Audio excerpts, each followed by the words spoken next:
AC Romero, Philippine Star. Yusek, babalikan ko lang yung ICC. Yung Malacanang ba, it shares the view na yung kaso ng mga pagpatay na nangyari before we withdrew from the Rome Statute, may jurisdiction yung ICC doon? Okay, magandang katanungan yan. Una, ang sinabi kasi ng Pangulo is walang jurisdiction ngayon. Ngayon, totoo naman po walang jurisdiction ng ICC ngayon.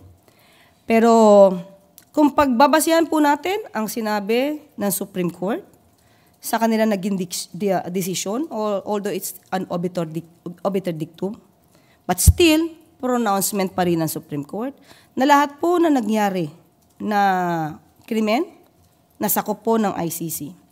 At ayon din po sa Rome Statute, na naganap prior to the withdrawal from the Rome Statute, meron pong jurisdiction ang ICC. Okay, kasi po nung nasabi po ni former presidential spokesman and legal counsel, Salvador Panelo, na hindi naman daw talaga nag-take effect sa Pilipinas yung Rome Statute because it was never published in the official gazette ng ating pamahalaan. What do you say to that? So pag tama yung argument ng yun, ibig sabihin, hindi talaga nagkaroon ng jurisdiction yung ICC. What's your take on that argument? Kung hindi po nag-take effect ito, ba't kailangan sila mag-withdraw in the first place? So, ibig sabihin, na-ratify po ito. So, since na-ratified po ito, it means effective po ito. Nag-take effect siya. So, there's nothing to withdraw kung walang effectivity yung batas. But will there be effort on the Marcos admin to refute the claim that it was never published? There's May records naman ba tayo na to prove na it was published kung meron man? There's nothing to refute because it was effective until withdrawn. So there's nothing to refute about the said publication. There's not ratification. So yung publication requirement ba na comply, yun po kasi ang lagi niyang argument. Okay, ito lang naman ang tanong natin. Kung naniniwala kayo walang effect or hindi effective or hindi nag-take effect ang Rome Statute sa atin dahil walang publication, ba't kaya nga kayo nag-withdraw? Di ba dapat hindi na kayo nag-withdraw? Wala na kayong ginawa. Kasi wala pa lang, hindi pala tayo naging member, hindi pala tayo naging sumang-ayon sa nasabing Rome Statute. So dapat walang withdrawal. Di ba? Contradicting yung sinasabi niya. So ibig sabihin, there's nothing to withdraw kung hindi talaga nag-take effect. Yes. Okay. Salamat. At yung withdrawal na yun, nirecognize ng ICC. Diba? Salamat po. Finally, Chris Jose Rebate.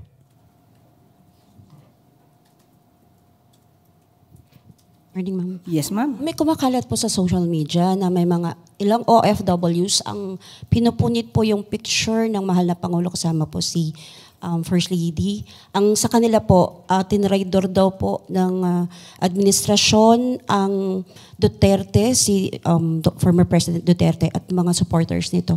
Reaction po, ma'am. Okay, hindi ako hindi ako magbigay ng aking opinion tungkol do sa social media na nagpakita na nagpupunit ng picture. Hindi ko alam kung valid yan or what. Doon tayo sa pagtatraidor na lang, ha? Okay, yung pagtatraidor sa Pangulong Duterte at sa mga supporters. Unang-una po, ano po ba dapat paano po nila masasabing nagtraidor? Kung tayo naman po ay tumutupad, uulitin po natin, tumutupad lamang po sa ating commitment na makipag-coordinate, makipag-cooperate sa Interpol. Pangalawa, hindi po pagtatraidor kung tayo man po ang kapwa nating Pilipino na siyang nagrereklamo ng madugong pagkitil ng buhay. Mabibigyan din po ng hustisya kung madidinig po ang panig ng dating Pangulong Duterte. May pagtatraidor din po ba kung mismo tayo ay nagbibigay ng tsansa para ma-enjoy, no, ni dating Pangulong Duterte yung due process na pinagkait niya dati sa mga biktima ng EJK. So sabi nga po nila, uulitin natin, buti pa nga po si dating Pangulong Duterte, yung mga pulis na nagsagawa po ng pag-aresto. Hindi po sinabi na i-encourage si dating Pangulong Duterte na lumaban na lamang. Binigyan po siya, tinirato po siya, hindi lang bilang isang ordinaryong Pilipino, kung hindi dating Pangulo. Thank you po. Eden Santos, Net 25. Good morning po, Yusek. Sinabi po ni dating presidential spokesperson Harry Roque na hihingi siya ng political asylum sa Netherlands regarding po dun sa kinakaharap niyang kasong human trafficking at saka yung arrest warrant from the House of Representatives. Ano pong take natin dito? Makakaapekto po ba ito doon sa mga kinakaharap niyang kaso dito sa bansa? Hindi naman ito makakaapekto. Unang-una po, magpapile pa lang po yata siya ng petition at hindi pa naman po ito nag-grant. Tandaan po natin, bago po ito mag-grant, dapat mapalabas niya po na may well-founded fear of political persecution. Tandaan din po natin na mga ebidensyang nakalap ng PAOK at that time ay bigla na lang lumapag sa harapan ng PAOK without even any effort.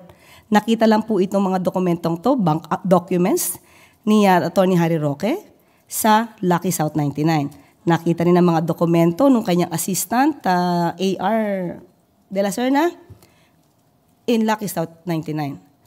Third, there is also a document referring to contract of lease with a certain manager, alleged manager, of Lucky South 99. Bumaksak lang din po yan sa harapan ng PAOK. So how could there be a political persecution if all the pieces of evidence are overwhelming? So, wala po tayo nakikitang political persecution. Harapin na lang po niya ang kaso niya po dito. Mas maganda po yan para maipakita niya sa taong bayan na wala po talaga siyang kasalanan. Is it possible po na makipagtulungan din ang Pilipinas o gobyerno ng Pilipinas sa Interpol para po siya ay mapabalik dito sa bansa since siya po ay nandoon sa Netherlands?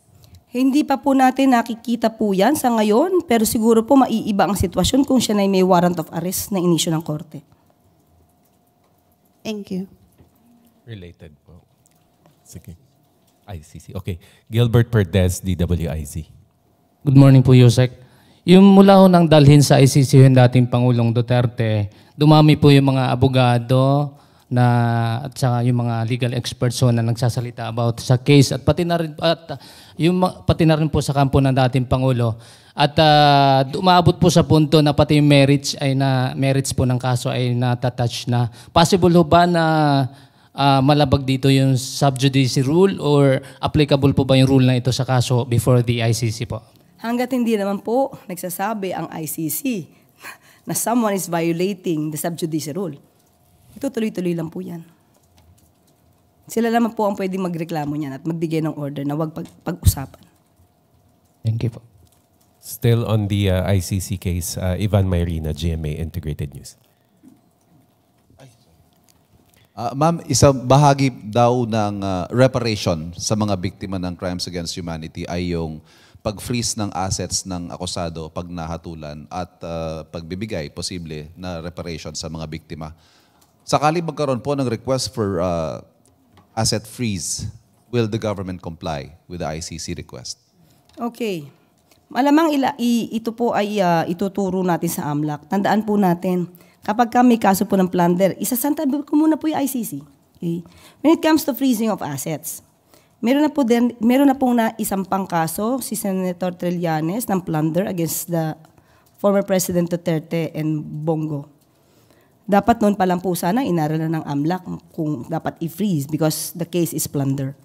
Okay, kung ito po ay magkakaroon man ng issue or magbibigay ng order ang ICC, ituturo po natin, ibibigay po natin to sa dapat sa AMLAC kung kinakailangan po. But doesn't this amount to cooperation with the ICC? Kaya nga po ibabato natin sa AMLAC. But AMLAC is under the Philippine government. Yes, but if there's a need for that, ang AMLAC walang sinisino. So kung kinakailangan po, para po mabigyan ng reparation damages kung sino man ang masasabing na biktima, din kailangan pong ibigay ang hustisya. And it doesn't matter if the request comes from the ICC whose jurisdiction we do not recognize? Yes. Because dapat natin ibigay kung anong dapat na maibigay na hustisya. Thank you. Kat Domingo, ABS-CBN. I'm just bringing back the discussion on the Solgen. How necessary is it for the palace to find another solicitor or another solicitor general or another government lawyer who is more willing to defend government agencies that executed the arrest? What is the important? It's very important. It's very significant to get another lawyer. He's very competent and very effective in defending the causes of the government. And do you not see that coming from Solgen Guevara as of now?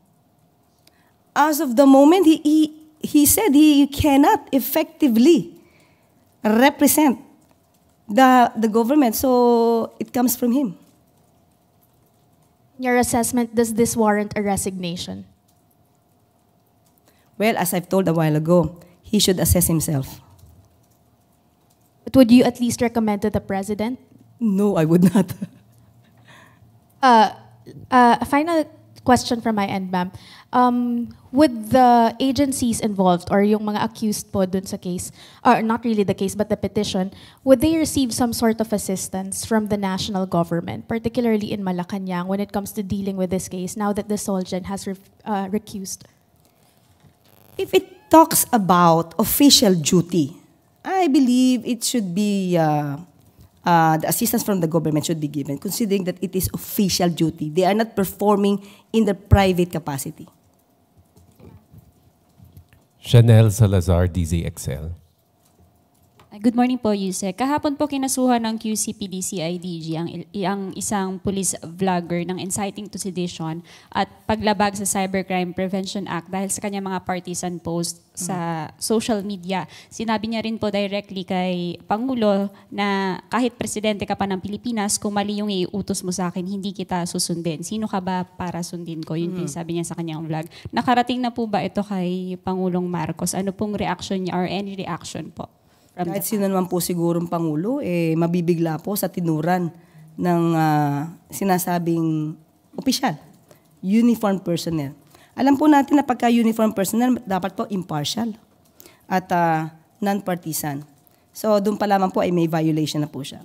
So kung ano po yung nararapat na kung meron man pong pagdidisiplina o parusa, siguro dapat lang pong ibigay kung naaayon po sa batas. Ito na rin po ba yung time na dapat umaksyon na yung palace? Since sabi niyo po kahapon na hindi niyo palalampasin yung mga statements na may elements ng inciting to sedition. Yes, kung ito isolated case, kapag may maganito po at talaga pong nananawagan ng panggugulo, hindi po talaga to palalagpasin ng palasyo. Thank you po. Ann Soberano, Bombo Radio. Yusek, good morning. Is the palace aware po sa ongoing investigation ng House of Representatives regarding po sa BARM sa paggamit po ng 6.4 billion na local government support fund kung saan ang sabing pondo binibigay po daw sa mga paborito nilang barangay. So ano po yung pahayag dito ng Malacanang? May kinalaman ba ito sa pagpalit sa pwesto kay Chief Minister Ibrahim? Actually po, alam po natin na may nangyayari po na hearing at yan po ay ating nirerespeto dahil katungkulan naman po nila na magsagawa ng hearing at ito po may kinalaman din sa kanilang oversight function. So kung ano po yung maiimbestigahan dyan ay talaga pong nararapat lamang na bigyan ng pansin at itama ang dapat na itama. Wala po itong kinalaman sa pagpapalit po ng interim chief minister dahil mismo po si Sir Ibrahim mismo ang nagsabi na kaya po siya bibitaw ay dahil magko-concentrate po siya sa BARM parliamentary election. So, yun po yun. Wala pong kinalaman ng pagpapalit sa ICM. Thank you, ma'am. Pierre Pastor, Billionario News Channel. Hi, Attorney. This question is from yesterday pa.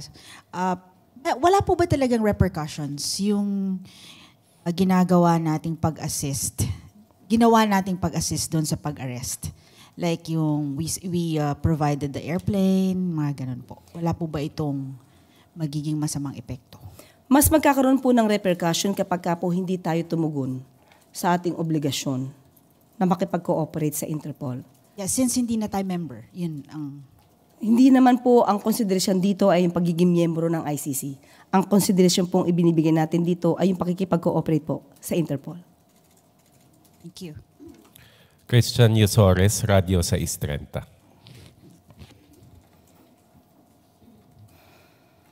Magandang umaga po, Yusek. Ano po ang reaksyon ng Pangulo o ng Palasyo po doon sa desisyon ng Office of the Solicitor General na recusal o pag-atras po na maging kinatawan ng gobyerno sa mga petisyon sa Supreme Court kaugnay po ng pag-aresto kay dating Pangulong Duterte? Iginit po kasi ng OSG na wala nang kahit anong legal obligation ang gobyerno na makipagtulungan sa ICC dahil nga daw po hindi na tayo miyembro ng Rome Statute.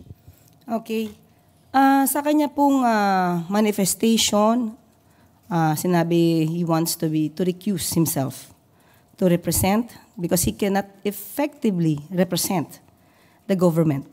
First, okay, ginagamit po kasi ito ng ibang mga partido na di umanong naniniwala ang Solgen na may kamalian sa ginawa ng pamahalaan sa pakikipagtulungan sa Interpol. Maliwanag po kung inyong nabasa ang manifestation po ni Solgen Menardo Guevara. Binanggit lamang po niya na siya po ay naniniwala na walang jurisdiksyon ang ICC sa Pilipinas. Yan din naman po ang tinura noon pa ng Pangulo. Pero hindi po niya nabanggit kailanman sa kanya manifestation na mali ang pakikipagtulungan ng gobyerno sa Interpol. Yun po. So kung hindi po niya kakayanin ipagtanggol ang gobyerno, ang mga opisyal po ng gobyerno na tumugon sa Interpol, siguro sa kanya pong damdamin lamang po yun. One follow-up lang po, ma'am. May possibility po ba na palitan ang Solicitor General kasi parang he defied yung mandato niya na maging representative po ng gobyerno sa mga kaso? Wala pa pong napag-uusapan dyan dahil napakabago po talaga nito. Lumabas lang po yata ito kagabi. Pero siguro po mas maganda po kung mismo si Solgen ang mag-assess sa sarili niya kung siya pa po ba ay nararapat na tumayo bilang Solicitor General. Follow-up to the same question, Tuesday New DZWB. Good morning, Yusek. Kung ganun po ang sitwasyon ngayon ng OSG, ano po ang natitirang option or legal remedy ng gobyerno para magkaroon ng representation po doon sa pagtatanggol kay dating Pangulong Duterte sa ICC if meron man na plano ng ganito ang gobyerno? Kailangan po sumagot. Kung sino man po ang respondent sa Supreme Court, hindi po maaaring hindi sumagot. Kailangan po ipagtanggol kung anong ginawa nila at ipagtatanggol po ito base sa batas. Mayroon po bang plano ang pamahalaan natin na kumuha ng legal service ng private counsels to represent the government for that? Wala pa po kami na pag-uusapan kung ano pong balakin dyan, pero sasagot po sila. Kung ito man galing sa gobyerno ng mga lawyers or private, hindi pa po namin na pag-uusapan. But meron, ma'am, na ganong option na gagawin dahil nga ang OSG ay dumistansya na? Kukuha po sila ng abogado. Hindi lang po natin alam kung mula sa gobyerno o mula sa pribado. Sino po ang kukuha ng abogado? Yung mga respondents po. Okay. Hindi po from respondents din for sa kaso is E.S. Lucas Bersamin, kung tama po ang pagkakaintindi ko, and Department of Justice, ganun po ba yun? Sila ang kukuha ng abogado? Kung sila po yung involved sa kaso, kailangan po nilang sumagot. So, kailangan din po nilang kumuha ng abogado. Okay, salamat po. Related pa rin. Related question, Maricel Halili, TV5. Quick follow-up lang po. Good morning, ma'am. Does the palace think that it is morally right for Solgen Guevara na mag-recute sa kaso, considering that during the time of President Duterte, he was the Justice Secretary, so baka may conflict of interest. Do you see this? We have not talked about that. But we know that he will recuse himself from representing the government. And if it is related with his former post as DOJ Secretary,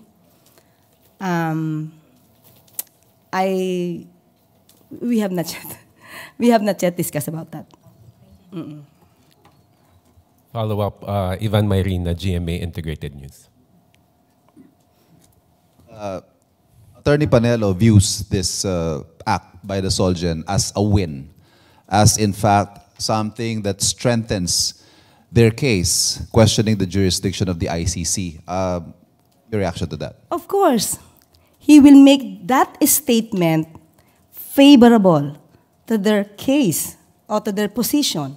When in fact, it's very clear from the statements, from the statement of Sergeant Guevara that he's only discussing about the jurisdiction of the ICC. And that is also the pronouncement of the President that the ICC has no more jurisdiction over the Philippines. So there's nothing wrong with that. But never did Mr. Solgen mention that he is against the cooperation of the government with the Interpol. So how could it be used against the government? Yusek, magandang umaga po. Good morning. Napag-uusapan yung internet connectivity. Ano ba yung mga challenges na kinakaharap dito sa pagpapatupad ng internet connectivity, lalo na doon sa mga remote area, sa mga liblib na lugar? Of course, hindi ganun kadali ito, lalo na sinabi mo nga, liblib na lugar. So, kinakailangan talaga dito ng infrastruktura. At nabanggit din po na tayo ay maaari makipag-ugnayan, makipag-collaborate sa mga pribadong korporasyon para po maisakatuparan ito. I was about to ask that, Yusek, yung partnership natin doon sa private sector. Meron po. Opo. Salamat po, Yusek. Clay Pardilla, PTV. Good morning po, Yusek Claire. The government envisions the Philippines as an investment hub. How does bringing internet access to GIDAS accelerate this vision? Thank you po. Of course, nowadays, using internet is not just a luxury. It's a necessity. So with this, if we can improve the access of all the Filipino peoples to internet so that they can at least research, make good use of this internet, it will definitely improve the livelihood, not only the livelihood, even the intellectual capacity of every Filipino. Raquel Bayan, Radio Pilipinas. Good morning, Yusek. Doon naman po sa naging meeting ni Pangulong Marcos doon sa Eastern Visayas, nabanggit rin po sa kanya yung ilang problema sa lugar tulad ng water and energy supply infrastructure, tsaka yung sa health. Ano po kaya naging directive ng Pangulong? Ito po ay talaga pong pinagtutuunan ng Pangulo ang Eastern Visayas, lalo po't nakita na po niya ang personal kung ano po talagang pangangailangan ng mga kababayan po natin sa Eastern Visayas. Sinabi po natin kanina sa magandang balita po natin na talaga pong pagtutuunan ng pansin kung ano man ang pagkukulang sa nasabing lugar. Ma'am, on another topic, si General Manager po ng MRT3 na relieve po sa post. Baka would you know kung bakit po kayo or kung may kapalit na po? Ang sabi po sa atin ay nakapagsubmit na po yata ng listahan, nakapagsubmit na po sa PMS at hinihintay na naman po kung sino po ang maaaring maging susunod na GM sa MRT. Listahan meaning may shortlist, ma'am? Meron na po. Ilan po kaya yung pangalan na? Wala po akong personal knowledge pero naisubmit na po ito. Eileen Taliping, Abante.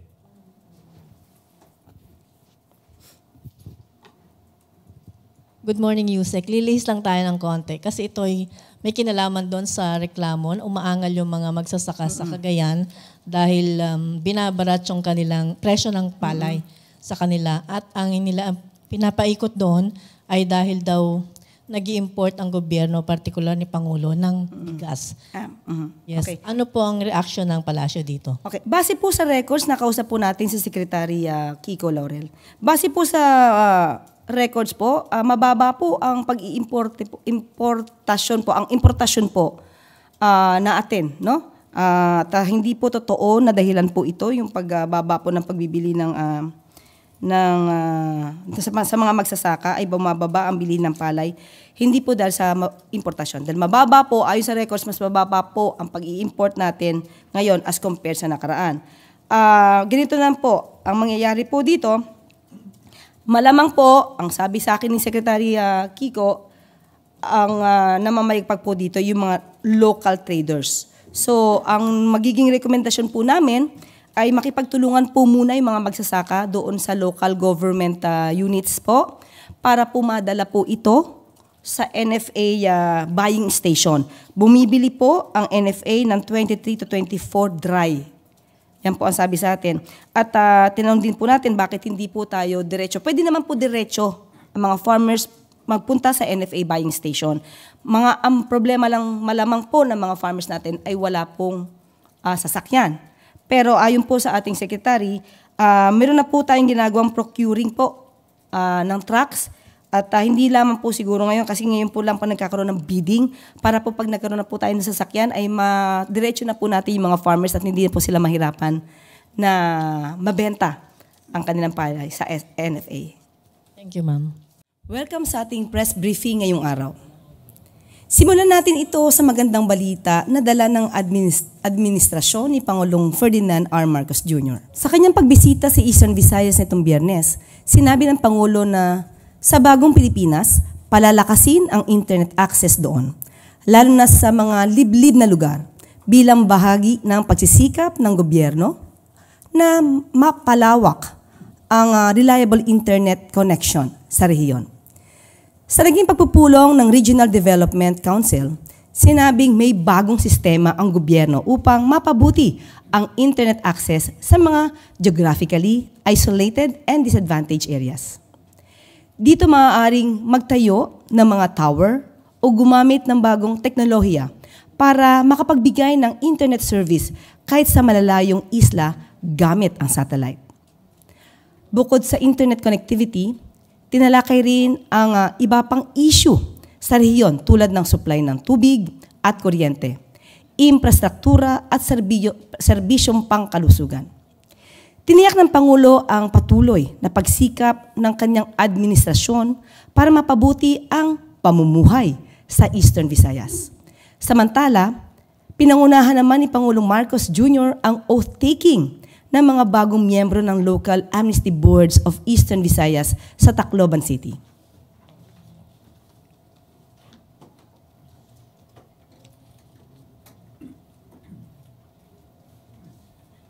Ayon sa Pangulo, mahalaga ang papel na gagampanan ng Amnesty Board sa pagsulong ng kapayapaan sa bansa. Ito rin ang magsisilbing mekanismo para matulungan ang mga dating rebelde sa proseso ng reintegration. Binigyan din ng Pangulo ang kahalagahan ng pagkakaisa sa kabila ng pagkakaiba dahil sa politika. Umaasa si Pangulong Marcos na magiging simula ito ng pagkamit ng kapayapaan sa buong bansa. At dito po nagtatapos ang ating briefing. Maraming salamat, Malacanang Press Corps. At magandang tanghali, Bagong Pilipinas.